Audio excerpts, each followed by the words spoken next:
तो ये अमूलक समय मिला, इसका सही सही उपयोग सब लोग करो। ये मालिक से मिलने का एक रास्ता है, सीधा है, सच्चा है, और अपने घर में यानी मर्द रूपी मकान में जो तुम्हारे पास चीज है वो तुमको तो मालूम होना चाहिए। अगर दूसरी जगह बताते तब तो ये था कि भाई और जगह बता रहे हैं, कैसे तुम 24 घंटे मकान को जहां जहां लेकर के बैठोगे, चलोगे, वहां सोगे, तुम्हारे पास ही मकान, तुम्हारे पास ही रास्ता अपने घर में जाने का। और अपने रास्ते को इतने घूमते घूमते, फिरते फिरते, ठोकर खाते खाते, और तुमने बहुत रास्ते ढूंढे, रास्ता नहीं मिला, है तुम्हारे पास ही, उसको भूल गया। और जब तक कि जानकार नहीं मिलेगा तब तक आपसे उस रास्ते को कौन बताएगा जिससे जीवात्मा आई। वो तो जीवात्मा आई हुई है और तुम्हारे मकान में बैठी हुई तो चेतन है। वही चेतन वो जब निकाल ली जाती है तो तुम्हारा मकान तो जड़ है, जमीन पे गिर जाता है, इसको तो घर में रख नहीं सकते हो, न इससे कोई काम ले सकते हो, ये तो मिट्टी हो गई। इसी से जानकारी होना चाहिए कि जो मुझको इसमें ला करके उसने बंद किया और वो उसी रास्ते से निकाल ले गया। तो आपके पास आने का भी रास्ता और निकलने का भी रास्ता, उसी को खोजना चाहिए कि भाई मेरे मनस्वरूपी मकान में जीवात्मा के निकलने का कौन सा रास्ता है। वही सच्चा आपको ज्ञान है। और ये इंद्रियों के दरवाजों पर बाहर की चीजें इकट्ठा करने कोई ज्ञान थोड़ी है। ये तो शरीर रक्षा के लिए साधन सामान सामग्री जिसको स्वस्थ रखने के लिए आपने इकट्ठे की, तो ये खाली हो जाएगा तो ये सफा रह जाए, काम आएगा। इसलिए किसी को इधर उधर शंका करने की जरूरत नहीं है। रास्ता न पूरब में है न पश्चिम में, न उत्तर है न दक्षिण है, न वो जल में मिलेगा न थल में मिलेगा, न वायु मिलेगा न आकाश में, तुम्हारे मनुष्य मंदिर में है। जो कहते हैं मंदिर में जित है, ये चर्च है 24 घंटे, वो अपनी आवाज इन आत्माओं को बुलाने के लिए दे रहा, तो उसी की जानकारी आपको करना, उसी के लिए आपको खोज करना कि वो हमको रास्ता मिल जाए जो हमको खो बैठे। और जब तक रास्ता नहीं मिलेगा तब तक कितने युग और बीत जाए, कितने सतयुग त्रेता युगों के युग खत्म हो जाए, लेकिन आप वापस हो जाए, यही भटकते रहो। एक मोटी चीज है। इसलिए मैं आ गया था क्योंकि नाम दान देना है।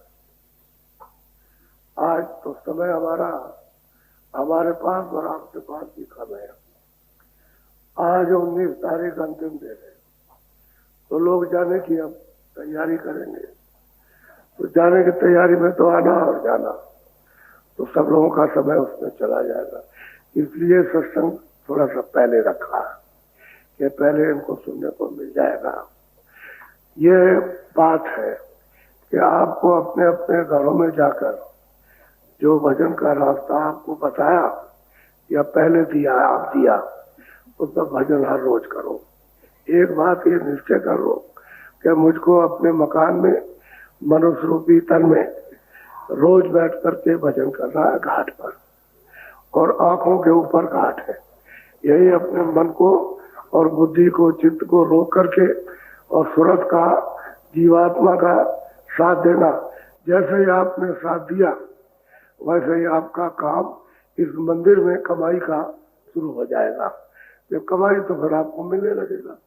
जब कोई चीज मिलेगी वही आपकी, वही जीवात्माओं की होगी, तो उससे सुख मिलने लगेगा, उससे आनंद मिलने लगेगा, उससे ठंडक मिलने लगेगी, उससे ज्ञान मिलेगा। और जब दरवाजे में बैठ करके आप कमाई नहीं करोगे और कुछ नहीं मिलेगा तो फिर क्या करोगे? भटकते रहोगे। इसलिए पक्का इरादा रखो, एक एक चीज का जब आप दृढ़ संकल्प करोगे कि मैं ये रोज करूंगा, मैं सुमरन, मैं ध्यान, मैं भजन, मैं ज्यादा समय जो बचेगा इसमें दूंगा भजन में, और जो भी समय होगा वो अपने घर के काम में दे दूंगा। लेकिन काम में देते हुए मालिक को याद रखो। जब आप काम करो उस समय पर भी, धुलाई करो तो मालिक को याद करो, खेती करो तो मालिक को याद करो, दफ्तर में जब आप लिखा पढ़ी का काम करो तो मतलब पहले ही याद करके, और जब समापन हो तब भी याद करो, और बीच में मौका मिल जाए तब भी याद करो, उसे कोई रोका टोकी नहीं। लेकिन याद करने की आप अपनी आदत, अपना स्वभाव डाल लोगे तो ठीक रहेगा, तभी काम बन जाएगा। और आपने कहा दिन भर तो हमने तो कूड़ा कचरा सब दिन भर का, बातों का, इनका झगड़े का, काम का, क्रोध का, सामान का सब दिमाग में रख लिया, तो शाम को मतलब फिर क्या करोगे? कोई कूड़ा रहेगा, उसमें फिर मन भगेगा, इंद्रियां भगेंगी, चित्त भगेगा, तो फिर कुछ लगेगा नहीं। इसलिए हर वक्त याद रखो, 1 सेकंड, आधा सेकंड उसको याद करो, तो आदत पड़ जाएगी, काम भी आप करते जाओगे और मालिक की याद भी करते जाओ। इस तरह से अपने आप को बदल जाओगे। ये बदलने का बहुत सरल उपाय है, इसमें तो कोई दूसरा यतन नहीं। अब एक खेत में काम कर रहे हैं, मालिक को 1 सेकंड याद किया, फिर अपना काम कर लिया, फिर 1 सेकंड याद किया, फिर काम कर, याद करते रहो। ऐसे जिसको आपने भूल गए, छोड़ दिया और पता ही नहीं कि याद कैसे किया जाएगा, अब उसकी आप आदत डालो याद करने की, तो जाओ फिर उसके बाद गात में बैठ जाओ। जब जब आपको मिले तब तक उसको देखने के लिए, सुनने के लिए गात में बैठो, और मन बुद्धि को चित्त को रोककर, तो देखो कितनी जल्दी काम होता है। अब यही तो गुरु महाराज हमको भी बताते थे, औरों को भी बताते थे कि भाई मतलब ये बराबर उसको याद करो। याद करने से ध्यान तुम्हारा बाहर का टूट जाएगा, इधर से हट जाएगा, और अंदर ध्यान तुम्हारा लग जाएगा। वो सीधी सादी बात बताते हुए इसकी रोज आप मतलब ये परख पहचान करते रहो कि हमारा ध्यान कितना संसार से हटा, तो जब रोज रोज याद करोगे हटने लगेगा। अरे भाई उस याद में भी तो समय जाएगा, तो फिर हटने लगा। जो उसकी याद में नहीं जाता, इसी में लगता था, उसका धीरे धीरे धीरे धीरे 15 मिनट, 10 मिनट, 20 मिनट, 2-2, 4-4 घंटे उसकी याद होने लगी, तो समय इधर से हट गया, उधर लगने लगा। ऐसे ही फिर पूरा समय साधक उसकी याद में दे देता, जगत की चीजें याद नहीं करता, ना उसके दिमाग में आती, ना उसका चित्त इधर उधर जाता, ना बुद्धि जाती है, और काम नहीं। इसलिए आप लोग दृढ़ संकल्प करो कि मुझे सुमरन ध्यान भजन करना, जो मुझको नागा कभी नहीं करना। रिश्तेदारी में जाओ तो वहां भी आपको नागा नहीं करना, चले गए आप बाहर मैदान में कहीं भी लोटा लेके चले गए तो समझते गए भाई लोटा लेकर बाहर गए, वहां बैठ गए कहीं भी, उतना काम आपने 10 मिनट, 15 मिनट, 20 मिनट आपने कर लिया, और फिर वहां से चले। रात को जब सोते हो तब तो रिश्तेदार आपके पास नहीं रहेंगे, तो लेट करके कर लिया, जब वो सब सो गए तो बैठ के कर लिया। करने वाले के लिए कोई जगह काम नहीं, और तभी साधक इसमें सफलता प्राप्त करता है, उसको सफलता हो जाती है। और कुछ नहीं करो, बोझा छोड़ दो कि नहीं मतलब हम नहीं करेंगे, हमारा तो गुरु महाराज करेंगे। अरे भाई तुमने जो कुछ किया है उसको तो थोड़ा सा यत्न करो कि शुद्धि सफाई हुई हो जाए। अब वो सब डालते हो हम नहीं कुछ करें, हम नहीं कुछ करेंगे, तो ये तुमको खुद को धोखा, अपने आप को धोखा, क्योंकि तुमने उनकी बात नहीं मानी। बात मानो तब तो करने लगो, और वो कहते हैं करो तो तुम कहते हम नहीं करेंगे, उल्टा हो गया ना, आदेश का उल्लंघन हो गया, तो फिर भक्ति कैसी रह गई? भक्ति तो कुछ हुई नहीं, प्रेम तो कुछ रहा नहीं, वो तो अप्रेम है। जैसे कोई अज्ञान आदमी आए कि तुम ये करो हम नहीं करेंगे, तो उससे तो कोई प्रेम है नहीं है। तो प्रेम जिससे होता है उसकी बात मानी जाती है, और उसी का नाम जो बात मानी उसी का नाम भक्ति है। तो यह है कि मालिक को याद करना, और तुम मानते हो यही भक्ति है कि भाई मालिक को याद करना, बात मान रहा, कहते अच्छा साधन करो, तो साधन करने लगे, बात को मानने लगे, भक्ति, यही तो भक्ति है। और भक्ति किस बात की? राम तो कुछ आएंगे नहीं बताने, कृष्ण आएंगे नहीं, या ऋषि मुनि तो आएंगे नहीं बताने के लिए, वो तो उस समय के लोगों को जो कुछ भी बताना था बता दिया, आप तो चले गए, और अब आप आए तो आपके सामने कोई चाहिए? ये सब चीजें बहुत बारीक और मोटी है, उसको आप लोग सबके सब ध्यान में रखो, और जितना तुम झगड़े झंझट से दूर रहो उतना अच्छा रहेगा। विवाद में मत पड़ो, ऐसी भावना रखो कि मतलब हम सबका आदर करते हैं। जब आदर करने की सबकी भावना सबके प्रति होगी तो लड़ाई झगड़ा अपने आप खत्म हो जाएगा। वो एक वक्त देगा, दो वक्त देगा, ये तो भाई सबका आदर करता है, कोई भी है सबका आदर, तो फिर सब लोग उससे प्यार करने लगेंगे, उसको अच्छा कहने लगेंगे, तो झगड़े झंझट से दूर हो जाओगे। और साधक को क्या चाहिए? झगड़े झंझट से दूर रहे ताकि वो अपने मालिक की याद में रहे। यही समय मिला उसको थोड़ा सा जवानी का, बुढ़ापा आ गया तो क्या होगा? अब आप पहले ही सोच लोगे जब बूढ़े हो गए वो क्या कर सकते हो? तुम जवानी में कुछ कर भी सकते हो, तो वो तुम झगड़े झंझट पे लगा दोगे तो तुमसे भजन ध्यान या सुमरन क्या होगा? इसलिए इससे बचो। और झगड़े झंझट ये जगह जगह अपने अपने स्वार्थ के लिए सब विखात खड़े, जगह जगह खड़े, तुम उससे बचो। तुमको भाई मालिक को याद करना, बात खत्म हो गई। गोस्वामी जी महाराज के ऊपर में आफत हुई, आफत हो गए। काशी में उस समय पर यानी शास्त्र जो लिखे थे, चाहे हिंदू लिखे हो, चाहे मुसलमान ने लिखे हो, चाहे जैनियों लिखे हो, चाहे और किसी ने लिखे हो, ईसाइयों लिखे हो, वो तो मतलब ये लिखे हुए थे। तो सब लोग ये कहते हैं हमारा मत सबसे ऊंचा, हमारा मत सबसे ऊंचा, हमसे कोई ज्यादा ज्ञानी नहीं, हमारी पहुंच से हमसे ज्यादा कोई नहीं जानता। सबको अहंकार अपने अपने मत का, लेकिन सब ढेर है, वो मिट्टी का ढेर है, कुछ नहीं पता।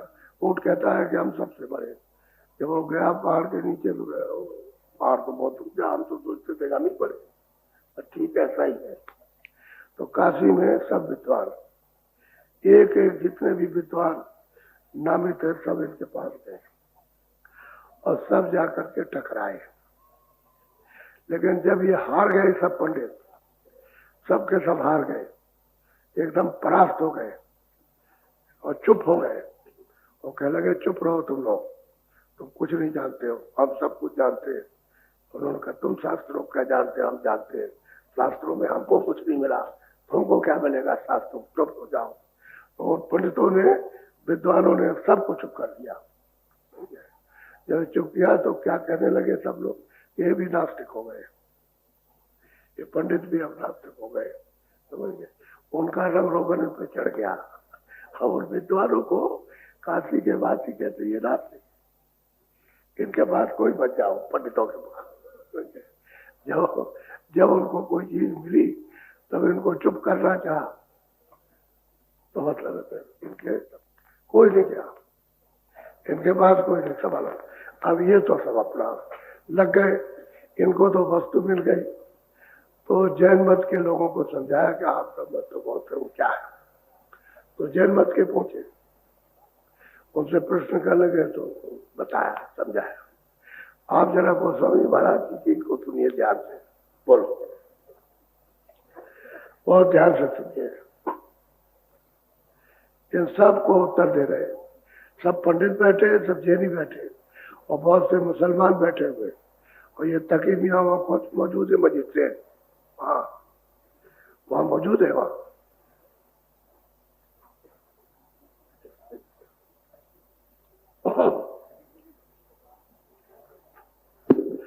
बहुत ध्यान से सुनो, ये चीजें आपको मिलेंगी नहीं। तुलसी ख्वत बुझाई, कर्मा धर्म सब सुनो, आगे कहूँ लखाई, मुक्ति विधि दर्शाई। अब कहते हैं कि भाई सब समझा बुझाते आपको आदि से लेकर के अंत तक,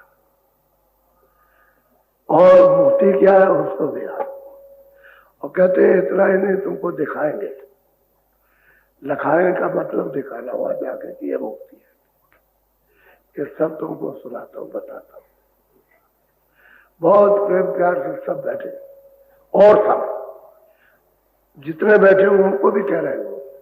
तो एक दो बैठे वहां बड़े बड़े विद्वान जानने वाले, काशी के नामी, तो वहां बैठे। बोलो, काय तुलसी सुने अगम संदेशा, आदि अंत दर्शाऊं देशा। कहते हैं भाई देखो वो स्वामी जी कहते हैं तुम लोग यहाँ तो तुम आ गए हो, इसका अंत कहाँ है वो भी बताता हूँ, और जहाँ अंत है और आद है उसको भी बताता हूँ। तुमको सब संदेश देता हूँ ताकि तुम्हारा सब भ्रम दूर हो जाएगा, कुछ बचेगा नहीं। बोलो। प्रथम रहे एक पुरुष नामा, चौथे पद के पार ठिकाना। गोस्वामी जी महाराज कहते हैं सब पंडित हैं, जैनी है, तुरुक है, और भी लोग हैं, नानकपंथी है, सब मतों के कबीरपंथी है, सबके सब बैठे। कहले प्रथम में पहले अनामा, एक अनाम पुरुष था जिसका कोई नाम नहीं, उसका कोई नाम नहीं, कोई नाम नहीं, कोई रूप नहीं। कहते हैं सबसे पहले वही था, और जो अनाम है वह भी है, उसका कोई नाम नहीं और कोई रूप नहीं और कोई नाम नहीं, जिसकी आप व्याख्या नहीं कर सकते हो, जिसकी लंबाई चौड़ाई जिसकी नहीं बता सकते हो अनाम है। वो कहते हैं पहले प्रथम एक था और कोई नहीं था। बोलो। जब नहीं रहे गगन आकाशा, चंदा सूरज नहीं प्रकाश। कहते हैं कि भाई ऊपर में ये आपके आकाश में जमे और ये सूरज या चंद्रमा या तारे, कहते हैं तब यहाँ कुछ नहीं था। जब यहाँ नहीं था तो आप के यहाँ आने का रहने का कौन सी जगह रहोगे जब कुछ था ही नहीं। न पानी था, न पवन था, न आकाश था, न सूरज थे, न चांद थे, न सितारे थे, पहले कुछ नहीं था, वही एक अनाम। तो जब यहाँ कुछ नहीं था तो वेद नहीं थे, शास्त्र नहीं थे, कुरान नहीं थे, कुरान नहीं था, कोई मौलवी नहीं थे, कोई पंडित नहीं था, सीधी सीधी बात काशी भी नहीं थी और पूरा और पश्चिम भी नहीं था, न काबा था। कहते एक अनाम पुरुष था, एक। अब वो सबको समझा रहे। बोलो। धरती अग्नि पवन निवासा, पानी जगत रहे नहीं बासा। कहते कोई जगत में कोई चीज या कोई जीव या कोई सूरत या पशु और पंछी, न ये धरती थी, न ये पानी था, ना और इसका जो आकाश है वो, कहते हैं और जगत कुछ नहीं था या कोई चीज ही नहीं।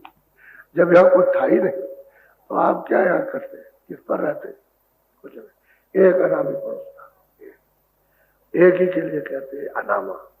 और वो कहते हैं कहा कि चौथे पद के पार, तो ईश्वर नहीं, इसके बारे ब्रह्म नहीं, इसके बारे पार भी नहीं। वो कहते हैं चौथे पद के पार अनामा, सत्यलोक के पार। तो बीच में ईश्वर छूट गए, सैतल कमल, फिर त्रिकुटी छूट गया, ब्रह्म का स्थान, फिर 10वां द्वार पार ब्रह्म का स्थान छूट गया। ये सब लोगों की जो रचना है वो तो यहाँ कुछ भी नहीं था। कहते पहले वो एक आराम था, सब विद्वानों को सबको समझाए, अब सब चुपचाप सुन रहे, सबके पहले एक था और आज से अंत तक दिखाऊंगा, तुमको न खाऊंगा, इसलिए सुना लो। बोलो। पिंड ब्रह्मांड लोक नहीं हो। और कहते हैं ये पिंड नहीं था, ये शरीर नहीं था, इसके ऊपर में स्वर्ग वैकुंठ और ऊपर में ब्रह्मांड, ईश्वर की रचना कहते कुछ ईश्वर ही नहीं था। जब ईश्वर और ब्रह्म और पार ब्रह्म नहीं था तो रचना सवाल नहीं। तो कहते हैं पिंड ब्रह्मांड और पार ब्रह्मांड कोई नहीं थे। अभी बताओ जब कोई नहीं थे तो किताब कहाँ से आ जाएगी, मौलवी मुल्ला कहाँ से आ जाएंगे, योगी कहाँ से आ जाएंगे, योगेश्वर कहाँ से, जब कुछ था ही नहीं, कोई चीज आ रही थी। बोलो। और लोक विधि नहीं हो। कहते और भी महाकाल भी नहीं था। कहते और कोई भी जो आलोक है यानी सतलोक है, उसके ऊपर में अलग जगह में कहते हो एक नाम था, एक ही पुरुष था और कोई भी नहीं था। तो आप बताइए कौन मुसलमान, कौन हिंदू, कौन सिख, जब यहाँ कुछ था ही नहीं। अभी 1589 में जन्म लिया और घर में बैठ करके 12 वर्ष की अवस्था से ऊपर और 20 साल के अंदर भी इन्होंने सब कुछ कर लिया, सब देख लिया, सब प्राप्त कर लिया सब। अंदर बैठ करके जब कमरा बंद करते थे तो रोते रहते थे, रोते। लोगों ने देखा कि इनके सब कपड़े तो सब भीगे हुए, पानी कहां से गया। तो रोते रोते रोते रोते सब कपड़े इनके भीगे हुए, जैसे किसी ने पानी में बोरे हो ऐसे कपड़े इनके मिलते थे। यानी ये इशारा था कि कपड़े भीगे हुए मिलते थे, पानी कोई बाल्टी नहीं है वहां। इसलिए इस अवस्था के अंदर उन्होंने उसको प्राप्त कर लिया। और कैसे पाया? रो करके पाया। हंस हंस के कंत नहीं मिलता, हंस के मालिक नहीं मिलता, रो के प्राप्त। अब वो सब बता रहे गए। पहले तो अरे मुल्लो पंडितो, अरे जैनियों कोई नहीं था यहाँ, तुम यहाँ कहा हो? तुम थे ही नहीं आप। बोलो।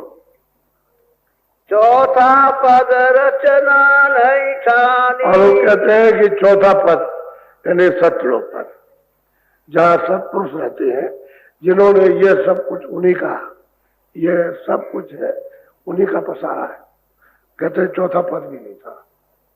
और ऊपर में चौथे पद के ऊपर अलग पद है, वो भी नहीं था, अगम पद है।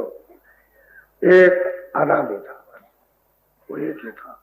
और जैसे पहला था वैसे अब भी है, वैसे उसमें जरा भी कोई फर्क नहीं।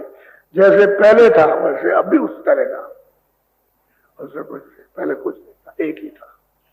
बोलो। ताके आगे पुरुष वो कहते हैं कि उसके आगे अनामी धाम। अब अनामी धाम की कोई पैमाइश नहीं। कितना लंबा सागर, कितना लंबा महासागर, उसको कोई नहीं नाप सकता। न किसी ने नाप पाया और न किसी ने संत ने कहा। संत वहां गए, वहां से यहाँ आते हैं, उन्होंने भी नहीं कहा भाई उसकी लंबाई चौड़ाई और वो कैसा है, ये कोई नहीं नाप सकता। कितना बड़ा है, क्या है, क्योंकि ये सब चीजें वहीं से निकली, क्या तो पता नहीं। बोलो। सते साहिब भयऊ सत्य नाम। अब गोस्वामी जी महाराज कहते हैं कि जब अनामी पुरुष की इच्छा हुई, यानी मौज मर्जी हुई विस्तार करने की, या हम कुछ और विस्तार कर दें, तो कहते हैं कि उनकी लहर से, उनकी कल्पना से सस्ताव, तो उन्होंने सस्ताव को स्थापित किया और अलग साहब को स्थापित किया और आगम को स्थापित कर दिया उनको। और उनकी मौज मर्जी से हुआ। और कितने वहां के, यहाँ के युग नहीं, कितने युग बीत गए होंगे, सब वही रस लेते थे, आनंद लेते थे। यहाँ क्या कुछ नहीं था, कुछ यहाँ नहीं था। बोलो। अब ये तीनों धामों की और तीनों पुरुषों की वहां पर मतलब स्थापना उन्होंने कर दी। यहाँ कुछ नहीं था, न कोई ईश्वर था, न कोई ब्रह्म था, न कोई पार्वती, न कोई देवी, न कोई देवता, न स्वर्ग, न कुल, न कुरान, न पुराण, न वेद, न कुछ नहीं सुनते थे जीवात्मा, कुछ नहीं। और संवत 1589 और आदि से अंत तक वर्णन कर रहे हैं। कोई छोड़ा नहीं है उन्होंने कुछ कहने। और फिर सबसे बड़ी बात तो यह है कि घर छोड़ने के पहले उस हृदय अहीर को ही उन्होंने प्राप्त करा दिया, यहाँ से और आदि से अंत तक सब दिखा दिया उसको। तो वो क्या, वो तो पूर्ण हो गया, वो तो वही हो गया। और घर ही में रह करके, घर तो बाद में छोड़ा, और उसी मतलब यह है कि वो 24 वर्ष की अवस्था के अंदर उसको भी पहुंचा दिया। इतनी दया, इतनी कृपा, इतनी जीवों पर मेहर उनकी। छोटा काम किया, बहुत बड़ा काम किया। बोलो। या की विधि विधि गति गाई, बिना सत्संग के कोई चीज नहीं मिलेगी, न देखने को मिलेगी, न सुनने को मिलेगी, न चलने को मिलेगी, न पहुंचने को मिलेगी। सत्संग मिल जाए और उन पुरुषों का जो आते और जाते, तब तो आज से अंत तक सब समझ में आ जाए। और बिना सत्संग के आप चाहते हो कि नहीं हम कैसे मिल जाए, सत्संग के बगैर नहीं मिल सकता। ये जो कुछ भी आपको जो कुछ मिल रहा, ये सत्संग से मिला, ये नहीं कोई कह सकता है कि हमको बगैर सत्संग के मिल गया। बगैर सत्संग के तो कुछ उसका बाल क्या करण नहीं कुछ जान सकते हो, सत्संग से ही मिलेगा। और अब उन्होंने सबको तो सब हैरान किया। जब किताब नहीं थी, कागज नहीं था, पवन नहीं था, धरती नहीं थी, आकाश नहीं था, अग्नि नहीं थी, समझ गए यहाँ कोई नहीं था, सूरज नहीं और चांद नहीं और तारे नहीं और स्वर्ग नहीं और ईश्वर नहीं और ब्रह्म नहीं और पार अकल उनको सब कुछ नहीं था। कह लगे जो ये बता रहा हूं सब दिखाऊंगा तुमको, ये उन्होंने कहा, इसलिए बुलाया तुमको दिखाना है। वो जो किताब लिखी थी दिखाने के लिए लिखी थी, तो तुमको ये सब चीजें दिखाएंगे। अब इनके पास लोगों के अब ये तकीमिया मजिस्ट्रेट ये नहीं जा सकते, ये अपनी जगह पर पहुंच गए यहाँ। और जितने पंडित, जितने जैन मत, जितने कबीर मत के सब लोग वहां पहुंच गए और उसका आद से अंत तक विस्तार कैसे हुआ उनकी मौत से, अनामी पुरुष की। अब भी अकेले ही है, वो जैसे पहले थे वैसे अभी है, उन्हीं की इच्छा से ये सब हुआ। अभी बहुत दिनों तक रचना रही तो सतलोक से सतपुरुष, अब ये सब उनका रहेगा, सतपुरुष की रचना है। ये नीचे का अनामी पुरुष की नहीं है, ना आगम पुरुष की है, ना अलग पुरुष की। सतलोक से सतपुरुष ने अपनी मौज मर्जी से ये रचना की। तो सतलोक भी तो सागर है। तो बात यह है कि वह अनामी पुरुष उनका निज रूप है, अलग लोग पे भी रूज है, आगम में भी है, तो वो तो उन्होंने के लिए सब। बोलो या हो सत्संग कहो सब लेखा, खुले नहीं हृदय से दे। अब वो कहते हैं कि भाई सत्संग मिले जैसे हृदय को मिला, वो मेरे पास आता जाता रहा, सेवा करता रहा और सत्संग उसको मिल गया। मेरी रहनी सहनी वो सब जान गया, उसने मेरी बना दी कि जैसे मैं रहता सहता हूं। तो कहते हैं जब उसकी आंख खुल गई तो सब उसने देखा।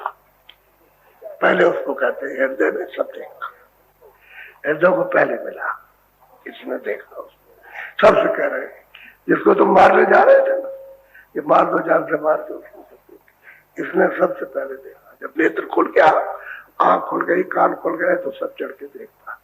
हाँ, तभी तो तकीमिया को उसने उपदेश किया था। वो क्या कोई डरता था? वो शरीर से बाहर निकल गया, वो क्या डरेगा? वो किसी की मौत उससे डरता हो तो मौत से निकल गया, उसका कोई क्या कर सकता? वो किसी से नहीं कुछ डरने की बात। बोलो तुलसी पूछे बात, अर्धरात्रि कस आइया, करिया कई विख्यात सहनी के संग में। और सबसे बड़ी बात यह है कि स्त्रियों में भी हलचल हो गई।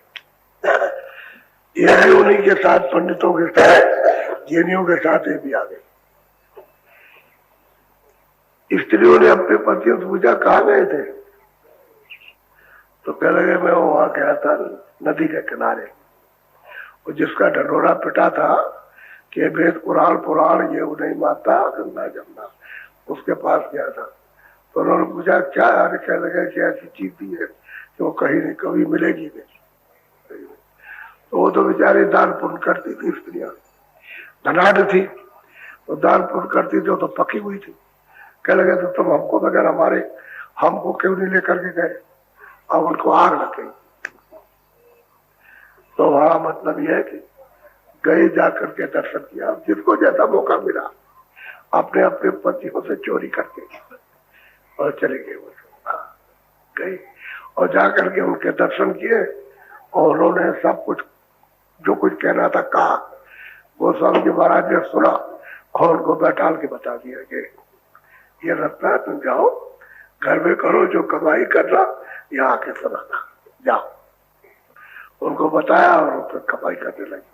वो पूजा पाठ तो अलग कर दी उसी वक्त, छोड़ दिया सब, अब इसमें लग गए। असली पूजा तो ये थी मनुष्य मंदिर की, एक घाट पे बैठ के जीवात्मा को जगा लेना। असली पूजा जब आँख खुल गई तो देखने लगी। अब वो देखती ऊपर, ये कुछ नहीं है, ऊपर कुछ और है, ये कुछ और। अब उनको ये हुआ संसार धोखा। अब साधन करके स्वर्ग देखा, वैकुंठ देखा और ऊपर में देखा और ईश्वर का दर्शन किया, ब्रह्म का। अब इनको बेचैनी हुई कि चले बता दें चल के, तो किसके साथ जाए रात को। अब इन्होंने शाम को ही समझा कि सवेरा हो गया। दो औरतों ने बातचीत की कि हम चलेंगे, लेकिन आधी रात में चलेंगे, अभी तो इस वक्त मौका नहीं है। और शाम से ही तैयारी की, तो आधी रात के पहले पहुंच गए और वहां चिल्लाने लगी जाकर के। वहां तो वो निकले, तो कहा भाई तुम रात को कैसे आई हो, क्या कैसे चले आई। तो उसने कहा कि मैं इनके साथ आई, इसने कहा मैं उनके साथ आई। दोनों ने बताया। अब वो तो उसको अपनी बात कहनी थी, मौका ढूंढ रही थी। उन्होंने जो पूछा उसका जवाब दे दिया और फट से अपना कि कारण हमारी प्रार्थना सुन लीजिए, बोलो। तुलसी कहे सुनो तुम बात, कस आई तुम आधी रात। तुम इतनी दूर से चल करके आधी रात में यहाँ कैसे आई, बोलो बोलो। करिया सैनिक कर जोड़ा, तुम्हारे दर्श को मन मेरा ठोरा। कहते हैं कि भाई मेरा मन तड़पा कि आपका दर्शन अभी होना चाहिए, तो मैं आपके दर्शन करने आया। ये उसने इतना जवाब दिया, बोलो। अब कारज सुनो स्वामी, तुम मोहि दीन सुरति से। मेरी एक अर्जी प्रार्थना है कि जो मुझको आपने सुरत और शब्द का रास्ता जो बताया, तो वो मेरी बात को सुन लीजिए। मेरी सूरत ने शब्द को पकड़ा, शब्द सुना, दोनों आंखों, और फिर ऊपर चढ़ी। ऊपर को चढ़ी तो जैसे चढ़ी तो आंख खुल गई, तो मैं सब देखने लगी सब।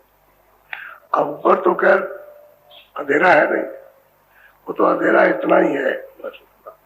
जहाँ कर्मों का बोझा लगा हुआ बस वो अंधेरा। ऊपर आंख खुल गई तो देखती है उजाले उजाला। वहां सूरत तो ये है नहीं, न ये चांद है, न ये तारे, न उस इस तरह की सुबह है, न शाम है, कुछ। अब वो कुछ और कौतुक वो देखने लगे तो कहते हैं कि स्वामी मैं अर्जी अपनी लेकर के आया। वो सुनाने लगी, बोलो। सूरत से मन से दिन पाला, सो तुम सुनियो दीन करने वाले आप कृपालु है। हमने हमेशा रोज यानी सूरत तो शब्द का पूरा पालन किया, रोज में प्रति अभ्यास किया, भजन किया और रोज मैंने पालन किया। और तो जो रास्ते में मिला वो बता रही, बोलो। दरग द्वारे एक खिड़की, तामे होई सूरत मेरी के सामने जब मैंने अपनी आंखें बंद की और उजाला जब हुआ तो एक खिड़की दिखाई दी। उसी खिड़की में से मेरी सूरत आगे चली गई, आगे एकदम उस तार जाकर के पक उजाले में, एकदम जैसे कोई आंख बंद करके ले जाए और उजाले में आपको खड़ा कर दे, तो आपको ये क्या तरह ऐसे ही मुझको खड़ा कर दिया है। बड़े मैदान में रचना क्यों है, तो मैं सब देख रही हूँ। पहले वो खिड़की मिली, वो दिल के बराबर खिड़की, बस उसमें होके सूरत में आगे बढ़ गए। उधर जा करके देखा मैदान मिला, यानी एक सफेद सिला, उसको कहते सिलाई कहते हैं, उसको सफेद सिला या सफेद मैदान। वहां जाकर के खड़ी हो गई, बोलो। चली गई चटक जाई वही द्वारा, फटक सिला के हो गई पार। जब वहां मैदान मिला और जब ये सब देखने लगी तो उसके पार चली गई, फटक सिला के भी पार गई, बोलो। वहाँ जो कौतुक देखा जाई, सो स्वामी सब भाग्य सुनाई। जो हमने देखा अर्धरात को ये पहुंच गई थी और पूरी रात्रि इसकी जब से पहुंची है तब से यही बयान कर रही है। सब जो देखा उसने कि वहां ये देखा, वहां ये देखा, वहां ये देखा, वहां इस लोग को देखा, इस लोग को देखा, इस लोग को देखा, इस लोग को देखा, इस ब्रह्मांड को देखा। पूछ रहे कि स्वामी वहां क्या है ये जो सब अपनी आंखों से देखा ये क्या है? तो पूछती इसका सब विधान बताइए आपको। अब ये कहते कहते कहते थे, बोलो। तावा लोक समाना ताका कहिए कौन। कहते वहां मैं क्या देखता हूँ, उस लोक में अनेकों लोग, उस लोक में अनेकों ब्रह्मांड बेशुमार हमने अपनी आंख से देखा। ये जैन मत की स्त्री है।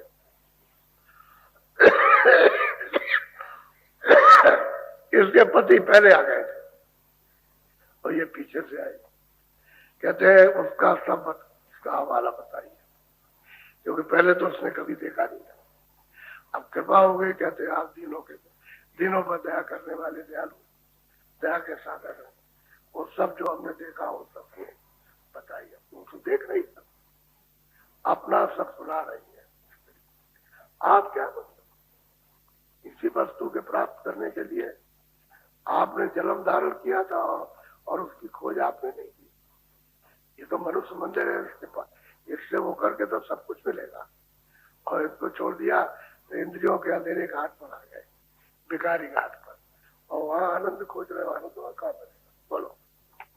ताके परे अधर रस देखा नहीं तानो कयलो। अब वो कहते हैं कि एक लोक में अनेकों अनंत को लोग हैं जो गिनती में नहीं आ सकते। उसके परे जो सबका आधार है उसको देखा, वहां कोई लोक नहीं है, कोई भी लोक नहीं है। न ये अंड है, न पिंड है, न ब्रह्मांड है, न पार ब्रह्मांड है, कोई लोक नहीं। न चौथा पद है, न वो पांचवा है, न छठवा है। कहते वहां कोई नहीं और आलोक है। उसको उसने देखा।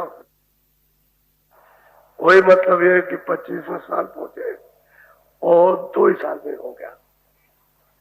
ये 2 ही साल में उनका ये काम। तो मतलब ये देखे तो वहां कोई लोग पाता नहीं। ऐसा वो अनाम देश है। अनाम कहते हैं वो सबका आधार है, उसी से उसी की मौज मर्जी से सब हुआ। वो हमने देखा और कहते हमने देखा। बोलो।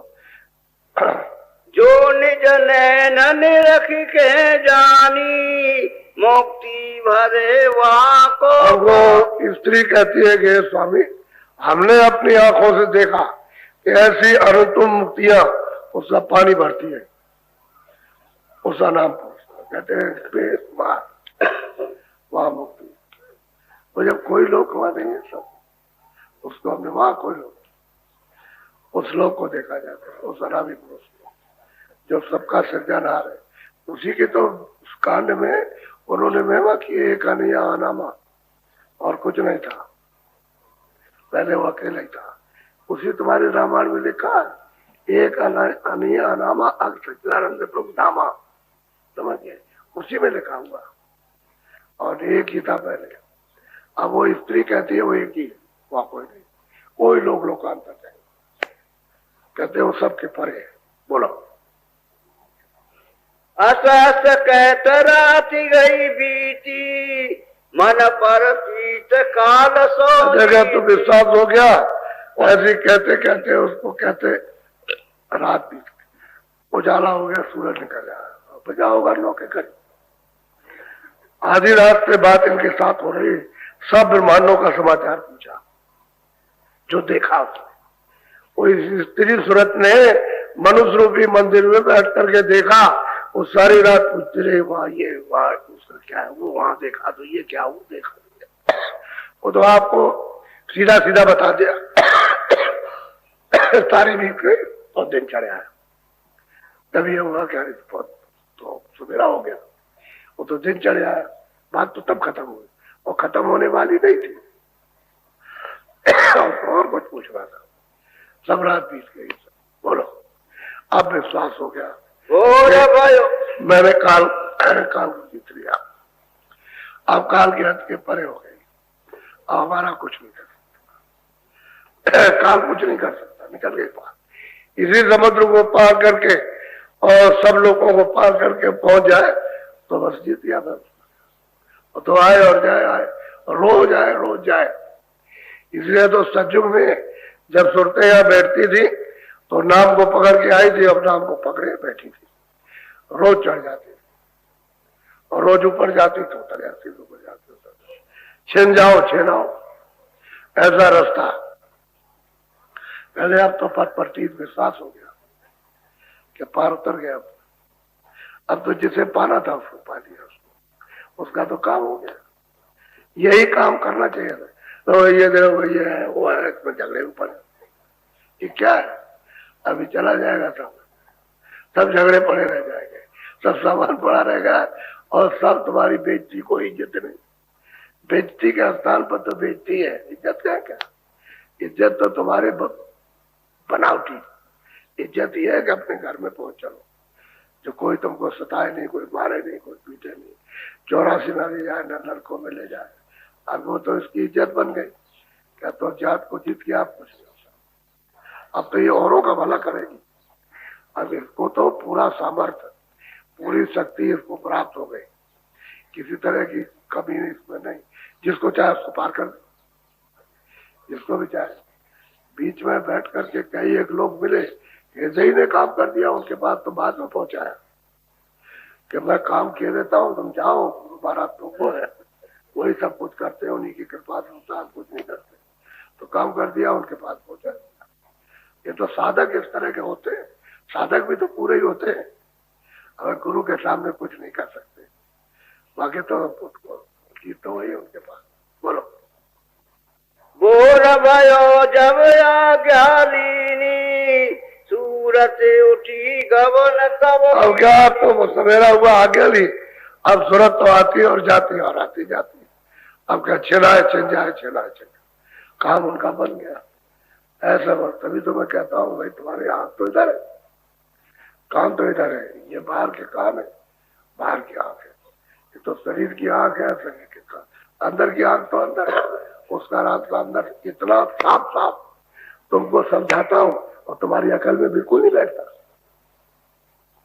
कहता हूँ भाई जब जैसे सामने देखते हो बाहर की खुली आंखों से, तुम्हारी आंखें खराब हो जाए तो तुमको बाहर का दिखाई नहीं देगा। ऐसे ही तुम्हारी अंदर की आंख खराब हो गई, उसको ठीक ठाक करा लो, उसकी सफाई कराओ तो सामने कोई जाए, सामने देखो। रास्ता तो अंदर जाने का है, वहां चलो। अब उधर तो मतलब आप कभी सुनते समझते नहीं, इसमें फंसे पड़े रहते। अब तो एक स्त्री की, एक देवी की बात सुनाई, इसमें कितनी देवी है और कितने पुरुष है। एक दो का काम किया कुछ समझ नहीं, एक दो को नहीं पहुंचा, बहुतों को पहुंचाया। यही तकीमिया मुसलमान, इसको पहुंचा दिया कैसे आप ही खुदा हो, अल्लाह आप ही हो, सब कुछ आप ही हो, मालिक के मालिक आप हो, रसूल आप हो, सब आप ही हो और कोई नहीं हो। तभी तो मुसलमान कहते थे काफिर हो गया, पंडितों को कहे कि नास्तिक हो गए, ये क्योंकि उधर में ये सब चीजें है का। अब यह है कि आपको तो इस रचना का समाचार या संदेशा आप पता नहीं, बिना सत्संग के कैसे आएगा जब तक वो जबान नहीं खोलेंगे। जबान खोलेंगे तब। अच्छा प्रमाण न दिया जाए तो तुम्हारी अकल को, और प्रमाण देकर के समझाया जाए तब कहोगे कहा बात सच्ची। ये प्रमाण न देते इनकी बात कोई मानने वाला नहीं था, क्योंकि जाते ही नहीं। माने क्या, जब प्रमाण दिया तब होता है। प्रमाण तो मिलना ही चाहिए, प्रमाण सबूत है। और कहा कि किस कानून में लिखा, तो बताया कि उस हाई कोर्ट का, उसका सुप्रीम कोर्ट से एक कानून, तो प्रमाण दे दिया तो ठीक है, उसके तहत है। इसी तरह से कानून महापुरुषों के, इसने पाया हो कहता हमने पाया हो कहता, स्त्री कहती हमने पाया, हमने पाया। ये तो नहीं कह रही कि हमने नहीं पाया, समझे, जो गया हमने पाया, तब ये कहते हमने प्राप्त किया। ये नहीं कहा कि हमने नहीं पाया, हम पहुंचे, हमने देखा, सब देखा, आदि से अंत से यहाँ से वहां से यहाँ तक देखा। अब वो सब साफ कहते, आप कहते किसने देखा? अबे तुम भी चलो, तुम भी देखो, तो जिस तरह से चलना है उसी तरह से चलो। अब तुम कहोगे नहीं हम ये सब ले जाएंगे, तो उधर ये नहीं जाएगा, इसको छोड़ दो, इसको है, तब तुम चलो तो अपनी चीज मिलेगी। अपना साथ सामान, अपना धन मिलेगा, अपना आनंद मिलेगा, अपना ज्ञान मिलेगा, अपना मतलब ये कि शक्ति मिलेगी, अपना मतलब अमृत मिलेगा पीने को, ये नहीं मिलेगा, तो जहर है। अभी तो तुम क्या क्या मर रहे हो क्या? अरे अभी मरे जाते, जहर तो खाई दिया, बदहोश हो, तो मालिक की तरफ से तुमको कोई होश नहीं है, बस इधर चाहिए, बस अभी बस आया और कहा कि अच्छा समय पूरा हो गया, चलो तो ले जा। क्या जिंदगी का अनूप है, कुछ नहीं पाया। इसलिए आप, तो मैं बैठा था कि मैं आपको नामदान भी हो जाएगा, अब मैं आपको नामदान दूंगा और ये चाहता हूं कि तुम भी देखो, तुम भी चलो ऊपर की तरफ। जैसे ये लोग बन के अपने आप को बिल्कुल बंद करके और उनके पास गए और उन्होंने दया कर दिया, ऐसे बनो, बात को समझो और समझ के उसका पालन करो, बस ये तो तुम भी तैयार हो जाओ। कह तो यही बात रहे कि तुम भी देखो। अब इसमें बहुत से लोग ऊपर नहीं देख रहे, नीचे तो देख ही रहे, चल रहे। अब तुमको क्या पता कि वो पहुंच गया हो, आपको क्या मालूम, कहने आया स्त्री कि मैं पहुंच गया हूँ, स्त्री पहुंच गई, पुरुष भी पहुंच गया, आपको क्या मालूम? वो तो पता चलता है उसकी बात से, लेकिन जब वहां पहुंचो तब तो बात सुनो, वहां पहुंचोगे नहीं बात क्या सुनोगे? अभी जो गए से कौन जान सकता है कि पहुंच गए, क्या मालूम होगा? जो पहुंची वो जाने और जिससे पहुंचाए वो जाने, और जो साधक साधना करते जाते आते वो जाने, और कोई नहीं जान सकता, क्योंकि तो चीज बड़ी अद्भुत है, ये सबके पास नहीं है, बेचारे बहुत से लोग आए। तो आपको नामदान देंगे। जितने भी नशे हैं हुक्का को छोड़ कर, हम तो कहते बीड़ी भी छोड़ दो, सिगरेट भी छोड़ दो, वो अच्छी नहीं है, उससे भी कैंसर हो जाता है। और जितने नशे हैं, नशे वाली चीजें तो बिल्कुल छोड़ दो, हुक्का पियो,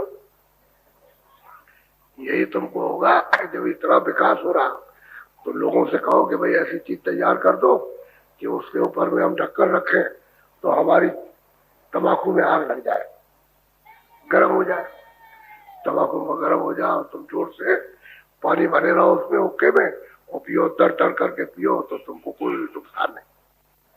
और सुबह दोपहर और शाम, तो बहुत से लोग तो सुबह पीते थे, कोई आ गया तो कहा तुम भी पियो, तो उनका व्यवहार रहता था कि अच्छा पीते थे। अच्छा दिन में जब पीते थे, जब कोई आएगा न्यौका दे के कोई अगर आ जाए तो दोबारा पीना पड़ेगा, तो नहीं पीते। जब कोई आ गया, कोई जान पहचान का कोई मेहमान, आओ भाई हुक्का रखा जाएगा, हुक्का पियो। और शाम को 32 बार पीते थे, सुबह दोपहर शाम को, और नहीं और नहीं। और तो कहते थे भाई तुम चल के आए हो, हम चिलम रख के देते और हुक्के में चिलम रखते, तुम पी लो हुक्का। उसके बाद शाकाहारी रहो, शुद्ध शाकाहारी, जितने अनाज सब्जी सूखे गीले फल ये जितने भी है उनको सबको, घी दूध आप खाइए, को अच्छे कोई बना, अच्छे कपड़े पहनो, अच्छे मकान में रहो, अच्छी झोपड़ी बना लो, उसके लिए को शाकाहारी रहो, असुतार मत हो। किसी भी आदमी का, किसी बच्चे को, बहुत से लोग बच्चे मार देते, खा जाते, मार करके खून पी जाते, बच्चे अच्छे बने, ये बच्चा क्या, औरों का बच्चा क्या, बकरी क्या, भेड़िया क्या, अपना जाया सबका लो लो, ये क्या तुमको किसने समझाया? चाहे बकरी हो, चाहे भेड़िया हो, चाहे अपना बच्चा लो, तो सबका एक है, क्योंकि सूरत तो सब में। तो तुमको समझा किसने दिया कि इसमें अंतर है, उसमें अंतर, तकलीफ तो दोनों को एक ही है, बच्चे को भी कोई पीड़ा, उसको भी पीड़ा, ये तुम्हारे अनसमझ, अज्ञानता, जड़ता है, इसलिए ऐसे काम करते शाकाहारी। इसमें दो चीजें पक्की बना, एक ये और एक नशा, कोई भी चीज का नशा हो, बुद्धि जिसमें भ्रष्ट होती है, पागल होती है, वो नहीं करता। और चोरी चमारी तो आपके घर में रोज कहते हो, चोर अपने लड़के से भी कहता थे चोरी मत करना, अपनी औरत को समझाएगा कि हमने यहाँ पैसा रखा था, कहाँ रख दिया, खुद चोरी करेगा, लेकिन उससे कहेगा देखो चोरी मत करना। हमको बता के लेना, औरत से भी कहता है और लड़कों से कहता है। एक लड़के ने कहा कि अरे पिताजी आप चोरी करके ले आते हो, हमको मना करते हो। कहेगा यही तो बात है, वो तो हम ले आते हैं, तुम नहीं कर सकते, तुमको चोरी नहीं कर। लड़के को कहेगा मना करेगा, तो घर में भी लोग मना करते हैं, तो क्यों चोरी करते हो? तो उसके लिए भी बुरा होगा, आपके लिए बुरा। वो तो बुरी चीज तो बुरी सबके लिए, उसके लिए कोई जाए थोड़ी है कि चोरी करते। उसने कह दिया हम चोरी करते तो नहीं करते, ऐसा। इसलिए चोरी है, धोखा है, बेईमानी है, लड़ाई झगड़ा है। बेईमानी तो सबके लिए। तो बड़े बेईमान निकल गए, हमारा पैसा दिया नहीं देते हो, तो कोई लिखा पढ़ी करता तब भी नहीं देते, और किसी व्यवहार में दे दिया, चलने को कहा दिया, हमारी कोई लिखा पढ़ी नहीं देते, बेईमानी कर जाते, नहीं देते। तो ये बेईमानी और झूठ बोलना, ये तब तो अपने घर में भी समझाया जाता। झूठ बोलना अपनी स्त्री से कहते हैं, स्त्री पति से कहती है, भाई भाई से कहता है, वैसे होता है। आप महात्मा कहते हैं भाई क्यों ऐसा करते, प्रेम भाव से रहो। प्रेम भाव से रहोगे तो न झूठ बोलोगे, न धोखा दोगे, न लड़ाई करोगे, न चोरी करोगे। प्रेमी प्रेमी की चोरी कभी नहीं करता, लेकिन तुम इतने यानी अब समझ हो गए कि अपने अपने घर में ही रह करके चोरी करते हो। वो स्त्री का जेवर उठा ले आओगे, वो कहेंगे कि हमने देखा नहीं, हमने रखा था यहाँ, कहेगा हमको नहीं मालूम, और लेके बेच आया स्त्री का जेवर, गरीब रखा भाई, वो काम तो तुम्हारा ही आएगा, लेकिन उसका जेवर बेच दिया, अब झूठ बोल गया। यही है धोखा। तो तुम घर में अपने प्रेमी के साथ भी तुम धोखा देते, इसलिए प्रेम नहीं है तुम्हारा। अगर प्रेम होता तो ये नहीं कह देते हम इसको ले जा रहे, बेचने जा रहे, और वो कह देती है चलो बेच दो जाकर के, बेचा। वो कहते हैं नहीं भैया, हमने कभी जरूरत पड़ेगी उसके लिए रखा हुआ। झूठ बोलना, धोखा देना, बेईमानी करना, लड़ाई झगड़ा, ये बुरी चीज है, इससे आप फंस जाओगे। तो भगवान का मालिक कहा आप भजन नहीं कर सकते, इसलिए मना किया जाता। अच्छा खैर, आप लोग सब समझदारी से रहो, जो चीज बताई जाए उसको अपने पास रखो, किसी से कहना नहीं। जो अभी बताएंगे रास्ता, जो भेद बताएंगे, युक्ति बताएंगे, मालिक का नाम और रूप बताएंगे, किसी से कहना नहीं। उससे कहोगे तुमको बेवकूफ बनाएगा, वो कहेगा एक किताब में है, वो कहेगा एक किताब में नहीं। तो किताब कौन सी ले आएगा? वही भागवत ले आएगा, वो ले आएगा, इसमें किताब में नहीं है, वो झगड़ा करेगा। वो तो जानता तो है नहीं कुछ, किताब ले आएगा तो किताब में, तो किताब में नहीं है, और तुमको किताब पता नहीं है, इसलिए तुम किसी से कहना नहीं। ये छुपा के रखना, क्योंकि मालिक का भजन छुपा करके किया जाता है, तब प्रकट होता है, और तुम चिल्ला करके करोगे तो प्रकट नहीं होगा। प्रकट नहीं होता छुपा कर। घर में बहू आती है तो पर्दा डाले रहती है, मुंह नहीं दिखाती। बड़े बूढ़ों को कि हम उनकी इज्जत करते हैं, इसलिए और जिस दिन उसने मुंह दिखा दिया उस दिन बाप की सबकी गई इज्जत, सब मान सम्मान सब गया। तो ये क्या कहेंगे, बड़ी निलज्जाई घर में, उसे बड़ा निरादर करती है, जवाब देती है, ये वो है। फिर उसको खराब करने लगो, मोटा करेंगे तो अच्छा कहो। इसी तरह से पर्दा होना चाहिए। मालिक की इबादत का, भगवान के भजन का पर्दा जितना होगा उतना ही जल्दी काम बनेगा। तो मालिक का सम्मान, अगर कोई गाली उस संबंध में दे दे तो फिर आपने उसका अपमान कर दिया, भाव का अपमान। तो जब भाव खराब हो गया तो फिर बताओ फिर क्या है, उसको छुपा के रखो। तो जो चीज बताएंगे सब छुपा के रखना। याद कर लेना, अभी बताता हूँ आप, शाकाहारी रहना और आज से कि भाई आज से काम नहीं करते, छूट जाएगा। कोई भी अगर काम करते हो सब छूट जाएगा, छूट जाता है। बोलो जय गुरुदेव। सभी प्रेमी भाई बहनों को मेरा सादर जय गुरुदेव। स्वामी जी महाराज कहा करते